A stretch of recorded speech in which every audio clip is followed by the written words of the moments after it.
Today I'm going to be sharing with you guys 7 top tips on how you guys can save money whilst backpacking. Let's get started. Tip number 1. When searching for a flight, don't just stick to one website to find that flight. Because if you just stick to that one website, even if it's a comparison website, there's so many different sites out there that won't be on this comparison website. Even if it says it's comparing 2,000 different websites, the chances are you could still click onto the website that it's comparing and it could be slightly different. So it's best to check, go through the effort of checking lots of different websites. And if you go down to the description, I'm going to leave lots of my favorite sites for flights that you can check out. And make sure you go through all of them, even if it compares all of them. Go through all of them, you'll be surprised how many cheaper flights you'll find for the dates you wanted. Top tip number 2, guys. Buy all your food in bulk, cook it yourself, or cook it with other people. If you're in a city and you're looking to explore, you're looking to indulge yourself in the culture, immerse yourself completely, you think, okay, I gotta eat breakfast, lunch, and evening meal every day out in this city, just because that's so expensive. Do it, but just do it less. Okay? Buy your food, especially the dry food. If you're traveling from place to place and you're on a big bus ride and you can't take the milk, you can't take some of these products with you, okay? Buy the dry food in bulk, okay? Cook it yourself and just go out once or twice a week rather than every single day, and you will save so much money. A really good bit of advice, guys.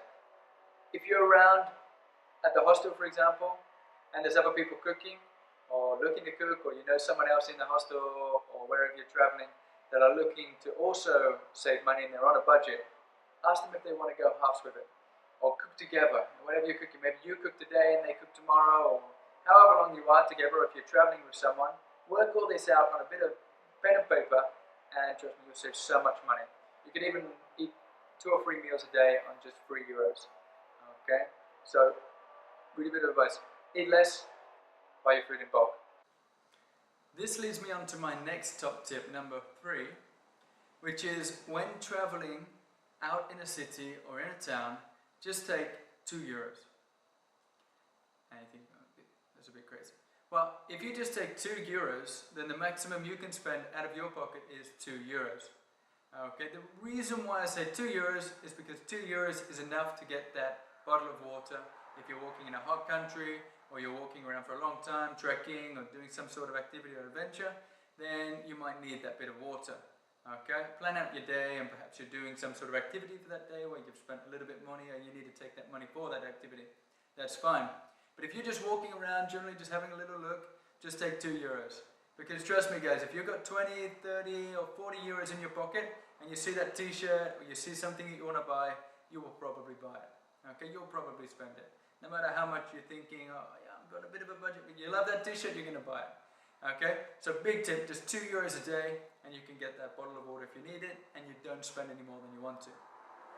Okay, another good thing, if you are looking for a bottle of water, okay, rather than going to the nearest restaurant or the little 24-hour shop which is next to you, do a little bit of research or Google Maps, ask someone, or maps.me, that's a good one, and go to the nearest big supermarket or shopping center that's near you, because you'll find that the water in there is much, much cheaper. You could find yourself 2 to 4 liters for like 50 cents, depending on which country you're at and whereabouts you are. But walk a little bit further if you have to, and you will save even more money. And you could even do 50 to €1 a day when you're just walking around without spending money. But seriously guys, one of my favorite tips, I always do it, just €2 in your pocket, and you can't spend any more than that. The little unnecessary beer that you get, buying that t-shirt, you don't need to do it, and you save so much money because they all add up. After 1 month of traveling, 2 months of traveling, every time you got €20 in your pocket, you get back, you're like, oh, you got change everywhere, and you've just got €10 left. So you just take €2, unless you really need it, or you know you're going out to buy something specific, or you're going to do an activity, just take €2. You can change this, you can change it yourself, maybe €3 is better for you, or perhaps you want to do it on €1. But €2 works nice for me. So top tip number 4, guys. When traveling from city to city, or town to town, town to city, okay, think about how you're getting from one place to the next. Do a little bit of research. I'm going to give you my example, which is because right now I'm in Spain. Okay, when traveling around, you can use ALSA. Okay, you can use ALSA, and they're pretty good. You know, it seems to be the most popular one. It's good, it's comfortable, and sometimes they can be cheap, sometimes they can be expensive. In general, they're all right. You have the trains. I find the trains can be a little bit more expensive depending on where you're going. But what I like to do is use BlaBlaCar, and it's getting really more and more popular. Especially now in 2016, I think almost everybody knows about it. If you don't know about it, definitely check it out. Go on BlaBlaCar, I will leave a link below, and check that out. Subscribe yourself or get yourself set up on there, because what it is a ride sharing website where someone's going from A to B. Okay, they're going there anyway. So what you do is you pay a small fee, €5, €6 or €7, depending where it is, and that's kind of towards their fuel. So instead of you paying €11 to get from somewhere in a bus, you could save yourself a little bit of money and ride share. And the good thing about it, guys, is that there are many reviews. Okay, so certain people have lots of reviews, some people don't have any reviews. It's completely safe from what I've found. I've never heard of anyone going wrong on it. Okay, check the reviews, make sure they've got good reviews, and write down all the information. So obviously, depending on which country you're in, do a little bit of research and find out what the easiest way to travel. I think UK, they have Uber, and other countries have different things. I think BlaBlaCar is very popular in Europe. I'm not so sure about everywhere else at the moment. But check out what city or what country you're in and do a little bit of research. There's a website or there's a Facebook group that I use. There's 140,000 members, and it's called Nomads, Life of Cheap/free travel. Sign up to that or subscribe yourself to their group, and there's so many people every day. There are hundreds and hundreds of people commenting on there, asking different questions, asking for advice. They have like archives of different bits of information, and there's already so many questions that have been answered in there. So check that one out, or just do a little bit of research on the internet before you go and take the nearest bus to you. And that way you can save so much money, okay? You can save so much money doing that rather than just picking the nearest bus to where you are, or perhaps your hostel recommends, or perhaps the people you're with, they recommend a certain way. Still do a bit of research. Just because one person tells you one thing, you should never just take one answer.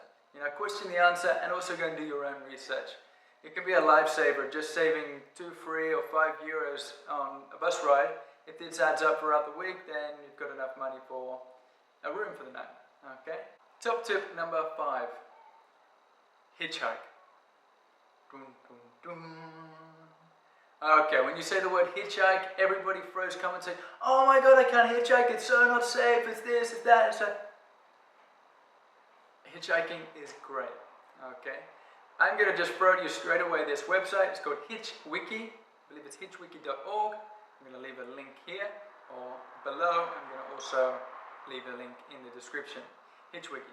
There's this main website, okay, which I use. They show you many different ways what to wear, how to show yourself, what messages to write, and lots of different bits of information which are really handy.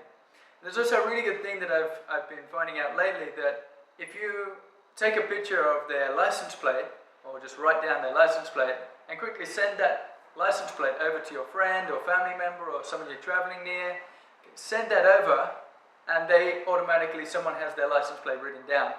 If the person that's just stopped for you do not let you take a picture of their license plate, then you say thank you very much and you let them go. Don't get in their car, simple as that. Okay, if they're not willing to let you see their license plate or some information about themselves, then you don't want to get in their car. Some people, you can just hitchhike, they've stopped, jump in the car. If you're happy with that, you're happy with that. But for the people that are a little bit unsure about it, or they're doing it for the first time, just do that. There's extra steps there, extra bits of caution, just to make sure that you can get around and you feel a little bit more comfortable as well. But trust me guys, hitchhiking, I've been using it so much and I love hitchhiking. Just lately I took my girlfriend on a hitchhike and she was absolutely fine with it. She loved it. Okay, she thought before she would never do it, that's the craziest thing ever. I stuck my thumb out, someone stopped, we got in the car, ended up speaking for ages, talking about different cultures and comparisons, and yeah, I had a really good time. So if it's your first time, really look into it. Look at some more YouTube videos about it, some blogs, and do your research. But trust me, try it out. Even if you try it out with someone for your first time, try it out, because it's not as dangerous as what you think it is. If you just put your thumb out and you get into anyone's old car and without thinking about how you're dressed, without thinking about all of this, then perhaps you could lead yourself into a difficult situation. But it's no different to going into a ride sharing, okay, where you share someone's ride. If you don't do all these little checks, then you could just find yourself in that tricky situation. So, although it sounds really, really scary at first, hitchhiking, it's not as bad as what you may think. And I've got lots of female traveling friends that hitchhike a lot. I do recommend, if you're hitchhiking and there's someone that you can hitchhike with, always do it with someone, just to be sure. Okay, but hitchhiking isn't just for guys and isn't just for crazy people. Do a little bit of research, go over to that website that I was talking to you about and read up on it and give it a shot. If you give it a shot, or you've already done it, leave a comment and let me know how you get on with it. Top tip number 6, volunteer. If you've never tried volunteering before, it's amazing.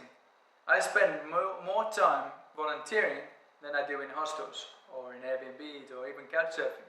Volunteering is great. If you find the right source of volunteering, it's free and amazing.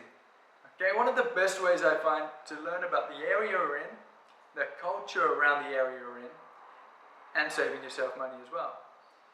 I use Workaway, workaway.info. There's also HelpX, there's Woofing, there's many different websites that allow you to do these different types of volunteering and not spend a penny at all.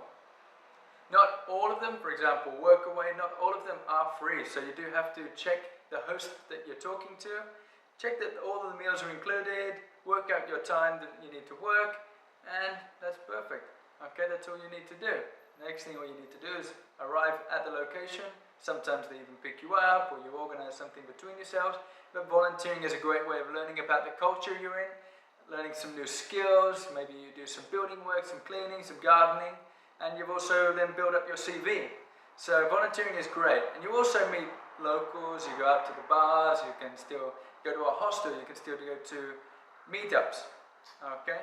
These are great ways that you can still meet people, see the place, and save yourself some money.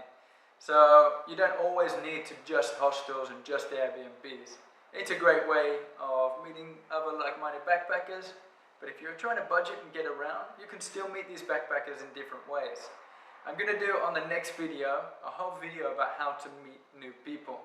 So make sure you keep an eye out for that. So top tip number 7 is speak to everybody that you meet.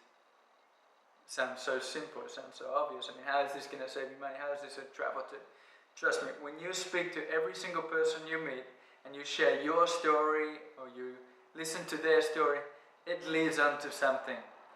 I'm not saying that you should speak to every person you meet with the mentality that, oh, if I keep speaking to them and telling my story, they're going to give me something or they're going to do something for me. No, I'm not talking about that. I'm just saying that if you speak to someone new, doesn't matter who they are, everyone has got different experiences in life. And perhaps that new person that you speak to might just know a way that you can do this activity, how you can get to this next city, how you can save a little money in this area. Speaking to new people is so important because not only do you potentially make a new friend, do you learn something about the area you're in, perhaps you make a friend that wants to meet you later, go out for a drink, or even just show you around.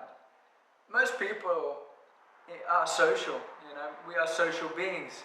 Most people, if you go to speak to them or you just ask them for directions and then continue the conversation, you'd be surprised where the conversation leads. It could be your new best friend, it could be your new travel partner, it could just be a local that you end up meeting again another time, or it could just be the completely random person that's just giving you directions. They've given you a little bit of advice about how they think that you should travel to the next city or how you should get to the beach, and it could just save you that little bit of money. And it's not just about saving money, it also gives you an opportunity to expand yourself, to expand not yourself, because I'm not saying you should expand. Meeting new people is just so rewarding, okay, and it makes you feel good. it actually builds your confidence as well. So just going up to someone random and asking them for directions, or speaking to the guy working at your hostel, or the host of your Airbnb, or even the guys that you're volunteering with, or the bus driver. Talk to them. Okay, the more you talk to people, the more things you learn. Everybody has gone through different experiences in life, and everybody has something to share.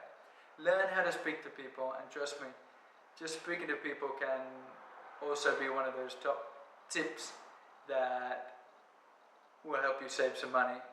If it doesn't help you save money, it will make your traveling experience much better. So, I'm going to leave you those 7 tips there. Those are some of my favorites, my personal favorites, and some of them that I've learned through my traveling, and they have saved me a lot of money, they've saved me a lot of time, and they've made my experiences a lot better. So guys, if you did like this video, please go down, click like, check out the description because I've linked lots of different things that I've talked about. I'd love it if you leave a comment of some of your experiences. Maybe you've got some travel tips that I didn't mention, or you'd like to ask me about some of the tips that I did mention myself. And finally, go across to my channel, click subscribe, and wait for my next video, which is going to be about how to meet new people. Okay? The reason why I'm going to do this is because meeting new people is amazing when you're traveling. It's about building that confidence to go and speak to anybody. So guys, thank you very much. Make sure you keep traveling, stay healthy, and make sure you leave a smile on everybody's faces. See you later, guys.